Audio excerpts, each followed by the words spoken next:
siempre atentos a lo que está pasando en diversas instituciones.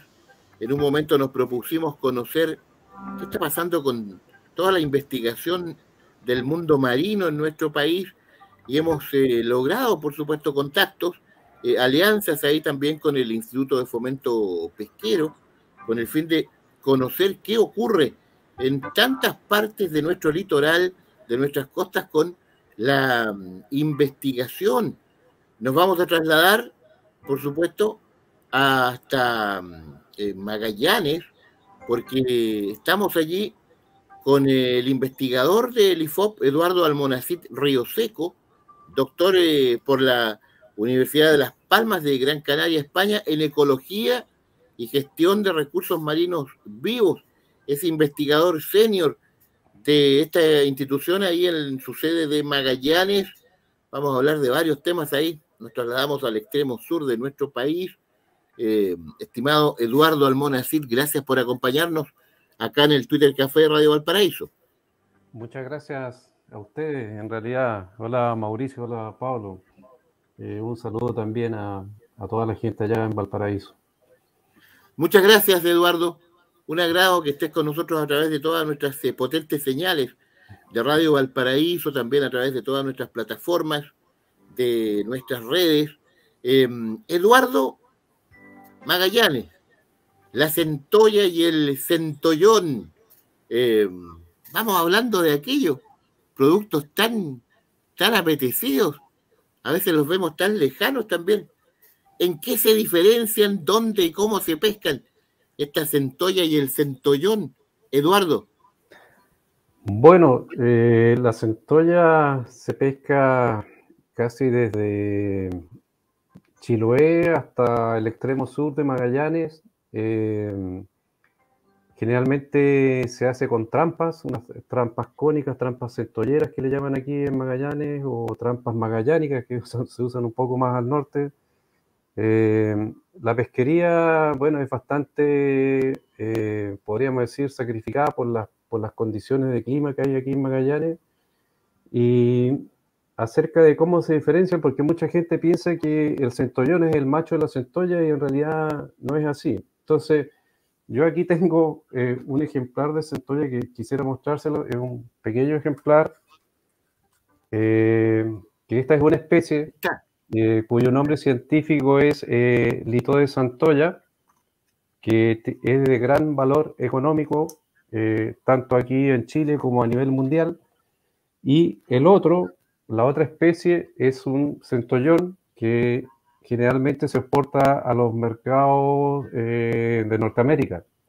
Ambas especies, claro, se diferencian porque pertenecen a un mismo grupo, pero son especies distintas, pero se pescan con el mismo arte de pesca, que podríamos decir aquí, que es la trampa, y podría catalogarse como una pesquería mixta. O sea, en esta pesquería a veces en una trampa pueden salir centolla y centollón a la vez. Generalmente cuando hay centollón no hay centolla, porque el centollón es mucho más agresivo que la centolla. Y la cantidad de centollón por trampa tal vez es mucho mayor que la cantidad de centolla que se puede pescar en una trampa. Claro que sí. Oiga, Eduardo, ¿qué pasa con la normativa para estos productos? ¿Hay algún tipo de norma para su explotación? Hablemos también de los mercados. ¿Hacia dónde se exporta, Eduardo? Mire, la centolla tiene una normativa que le llaman triple S en inglés, que es 3S, que es Size, Season, es el tamaño. La centolla tiene una talla mínima de captura que es de 120 milímetros o 12 centímetros del caparazón. Solamente el caparazón. O sea, esto es lo que debiera medir 12 centímetros. Solamente deben ser machos. Aquí tengo un macho que tiene un caparazón, o sea, un abdomen triangular. El de la hembra es más redondeado. Y hay una estación de pesca que es de julio a noviembre, a fines de noviembre. En cambio, el centollón empieza en febrero hasta noviembre, hasta fines de noviembre. también tiene casi la misma normativa, todos los animales deben llegar vivos a puerto, y el tamaño mínimo de extracción, podríamos decirlo así, es de 8 centímetros del caparazón. O sea, esto debiera medir 8 centímetros. Yo aquí les estoy mostrando ejemplares pequeños, en realidad la centolla es más grande, pero para que puedan más o menos dimensionar eso, como les decía, el mercado para el centollón generalmente es el mercado estadounidense, el mercado norteamericano, y la centolla principalmente se va al mercado asiático, chino, también se va al mercado europeo, Francia, qué sé yo, algunos de esos países, Inglaterra, España, etc. Claro que sí, tremenda clase, muy didáctica acá con nuestro Eduardo Almonacid.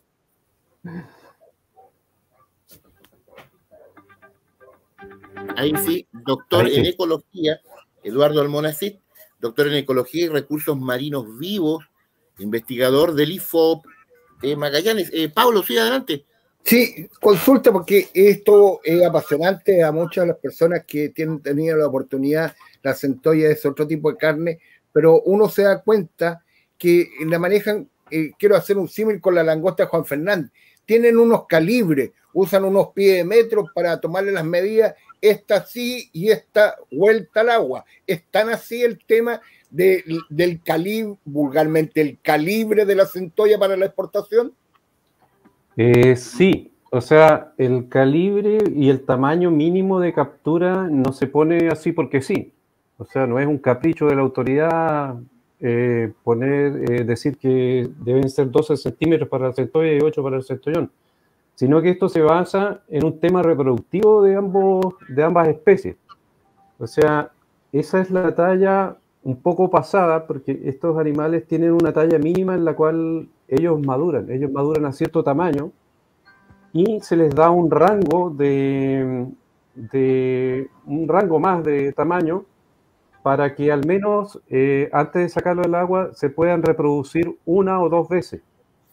Esto quiere decir que la centolla que se saca, solamente macho en este caso, debieran haberse apareado ya y debieran haber estado maduros. Entonces, por eso son los tamaños mínimos, en general, para todos los recursos marinos. Claro que sí. Eduardo Almonacid. Oiga, Eduardo, respecto de estos temas que estamos conversando tan interesantes, respecto del trabajo de ustedes ahí en Magallanes, hay un tema que yo creo que está muy en boga, que es luchar por la conservación de estas especies.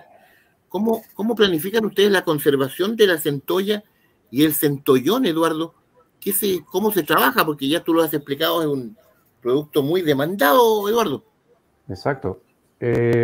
Bueno, el tema de la conservación, generalmente nosotros hablamos de la autoridad pesquera, en este caso sería la Subsecretaría de Pesca y Acuicultura, y quienes fiscalizan es el Cernapesca. Chile, en términos de política pesquera, ha tratado de implementar varios sistemas de conservación de los recursos marinos. En este caso, estos sistemas a veces son bastante participativos. Aquí existe, por ejemplo, en Magallanes y en el resto del país también existen, con respecto a otros recursos, unos comités de manejo en los cuales participa la autoridad pesquera, que es la Subsecretaría de Pesca, participa la autoridad marítima, participan los propios pescadores artesanales, participan las plantas de proceso de productos marinos. Entonces, entre ellos toman decisiones como para poder hacer un manejo adecuado y sostenible para todos los recursos. También existe un comité científico que es el que asesora a estos comités de manejo de recursos marinos, y esto no solamente se ve en la centolla y el centollón. Bueno, aquí en Magallanes hay un comité de esos y se toman distintas determinaciones. Nosotros, por nuestra parte, generalmente cuando se puede y cuando hay recursos para esto, últimamente, por ejemplo, hemos estado haciendo estudios acerca del arte de pesca, o sea, de la trampa, en la cual nosotros hicimos unos experimentos con dispositivos instalamos dispositivos en las trampas para que los animales que sean más pequeños y que estén bajo la talla puedan salir de la trampa, asimismo como también la fauna que acompaña a la centolla y al centollón, para provocar un impacto, ojalá, lo más mínimo posible. Hicimos ciertos experimentos ahora a mitad de año y resultaron bastante bien, y nuestra función también es proponer ante estos comités o ante la autoridad en general, decirles, mire, estos dispositivos sirven, ojalá se puedan implementar, bueno, y la decisión les corresponde a ellos tomarla. Claro que sí. Eduardo, Pablo, sí, adelante. Eduardo, ya, estamos hablando de los calibres de la centolla, este producto apetecido en diferentes partes del mundo, pero hay una forma que hay que sacarla, y son buzos, ¿no es cierto?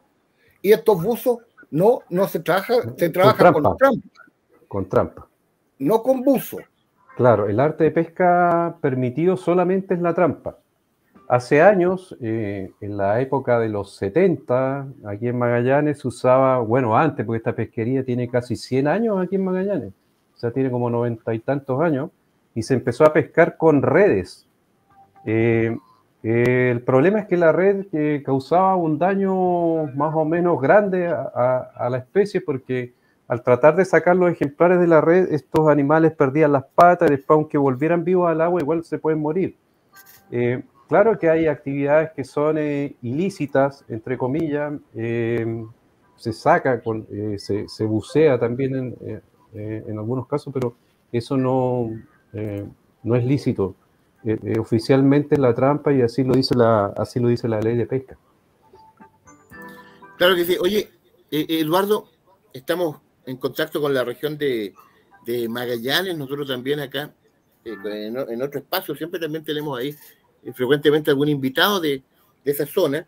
¿Qué particularidades, qué otras singularidades tiene la región de Magallanes en el trabajo de la investigación sobre los productos del mar?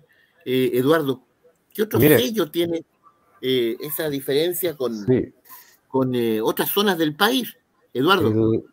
Una de las principales particularidades aquí, bueno, ustedes saben que Magallanes es una región muy extensa, en términos de línea costera equivale como a las primeras 4 regiones del país, o sea, es una región inmensa. También existen ciertas particularidades climáticas.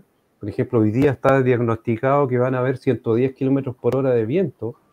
Entonces, realizar actividades de investigación acá en Magallanes o realizar actividades pesqueras son muy difíciles. O sea, el clima generalmente es uno de los principales, podríamos decirlo así, conservadores de los recursos, porque imagínense si el clima fuera tan bueno que se pudiera pescar todos los días, tal vez no tendríamos acceso, o ya no podríamos estar capturando centolla en los volúmenes que se captura hasta ahora. Eso implica que las actividades pesqueras también son bastante caras, son muchas trampas las que usan las embarcaciones, y es mucho tiempo el que invierten los pescadores estando en los lugares de pesca. O sea, aquí no se sale por el día, aquí se sale por meses. O sea, un pescador de Magallanes se va a los 5 meses. 5 meses fuera de su casa, aislado, sin acceso a comunicaciones, sin acceso a agua potable, sin acceso a un montón de comodidades que uno podría tener diariamente en la zona norte del país. Y no solamente la centolla, sino que también otros recursos. Por ejemplo, el erizo también funciona más o menos de lo mismo. Se arman las faenas, que aquí se llaman faenas de pesca, que son varias embarcaciones pequeñas que son extractivas, y hay una embarcación que es una embarcación transportadora que los comunica con las zonas urbanas. O sea, ellos van a buscar la pesca, le llevan, qué sé yo, a los pescadores que están en la zona de pesca, le llevan insumos, le llevan la carta de la novia, le llevan gas, petróleo, etcétera, víveres.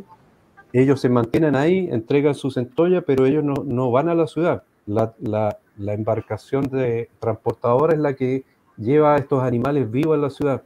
y estos animales se desembarcan vivos y tienen que llegar vivos a las plantas. Entonces, claro, hay mucha diferencia con lo que podría ser la actividad pesquera en otros lugares. Búscanos en Facebook, Radio Valparaíso. Estamos en el Twitter Café, apasionante tema, muy interesante, conversando con Eduardo Almonacid, que trabaja ahí en el IFOP de Magallanes. Eduardo, finalmente el tema del seguimiento de esta pesquería de crustáceos que tú has señalado, ¿cómo lo logran? ¿Cómo se trabaja aquello? ¿Hay mucho recurso tecnológico hoy por hoy, Eduardo? Nosotros tenemos el IFOP participa de un sistema un programa de seguimiento de las principales pesquerías del país. Yo, a lo mejor esto ya lo he conversado con otros investigadores antes. Entre eso está incluido estos crustáceos, la centolla y el centollón. En el norte, bueno, hay otro tipo de crustáceos, otro tipo de pesquerías que son podríamos decirlo, como estratégicos para el país. Y tenemos esto comenzó el año 2007, hasta ahora llevamos como alrededor de, unos 15 años haciendo un seguimiento acerca de los tamaños, de los volúmenes de desembarque. Tenemos que pensar que a veces los tamaños son indicadores para determinar la condición del recurso.